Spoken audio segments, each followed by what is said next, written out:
ಒಂದು ಮೀನು ಹೊಡೆದಿದೆ ಅನ್ಎಕ್ಸ್ಪೆಕ್ಟೆಡ್ ಆಗಿ.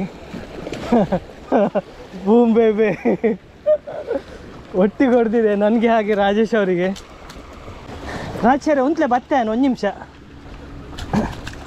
ಬಲ್ಚಟ್ ಹೊಡೆದಿದೆ ನೋಡಿ, ಬಲ್ಚಟ್ ಸೈಜ್ ನೋಡಿ, ಸಖತ್ತಾಗಿರೋ ಸೈಜ್ನ ಬಲ್ಚಟ್ ನಮ್ಮ ಜೆಲ್ಲಿ ಬ್ಲೂಗೆ ಹೊಡೆದಿದೆ. ಹಾಂ, ಇದನ್ನೀಗ ಅನ್ಹುಕ್ ಮಾಡೋಣ.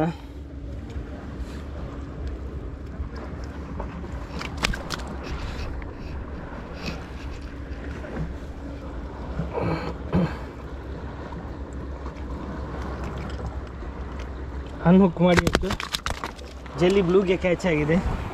ಇದಿಲ್ಲೇ ಇರಲಿ. ನಮ್ಮ ರಾಜೇಶ್ ಅವರಿಗೆ ಒಂದು ಕ್ಯಾಚ್ ಆಗಿದೆ, ಅದನ್ನು ಒಂದು ವಿಡಿಯೋ ಮಾಡೋಣ. ಒಟ್ಟು ಹಾಕಿದ್ದೀರಾ? ಅರೆ ಹಾಕಿ ಕೂಡಲೇ ಹೆಂಚಿಡೆ ಹೆಂಗೆ ಹಾಕಿದ್ದೀವಿ. ನಮ್ಮ ರಾಜೇಶ್ ಅವರಿಗೆ ಕೂಡ ಒಂದು ಸ್ನ್ಯಾಪರ್ ಆಗಿದೆ ನೋಡಿ. ಅದು ಯಾವುದರ ಮೇಲೆ ಅಂತ ನೋಡಿ. ಗ್ರೀನ್ ಲೆಪಾರ್ಡ್ ಮೇಲೆ ಆಗಿದೆ ರಾಜೇಶ್ ಅವರಿಗೆ. ಸುಮಾರು 2 kg ಸೈಜ್ ಇದೆ. ಅವ್ರದ್ದು ಮೋಟರ್ ನೋಡಿ, ಶಿಮನ್ ಅವ್ರದ್ದು ಸ್ಟಾಟಿಕ್ C5000 XG ಹಾಗೂ ಫ್ಯಾಂಟಮ್ ಸ್ನ್ಯಾಪರ್ ರಾಡ್ ಹಾಗೂ ಮೆಗಾಪೇ ಬ್ರೈಡ್ ಯೂಸ್ ಮಾಡಿದ್ದಾರೆ.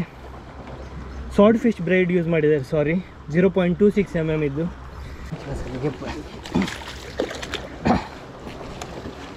ಎದ್ದು ಲಾಕ್ ಹಾಕ್ತೀನಿ. ರಾಜೇಶ್ವರ ಮೀನು ಪತ್ಲೆ ರಾಜೇಶ್ವರ ಮೀನು ಪತ್ಲೆ ನೋಡಿ. ಮೀನಿನ ಸೈಜ್ ನೋಡಿ. ಇವತ್ತಿನ ಬ್ಯಾಕ್ ಟು ಬ್ಯಾಕ್ ಕ್ಯಾಚ್.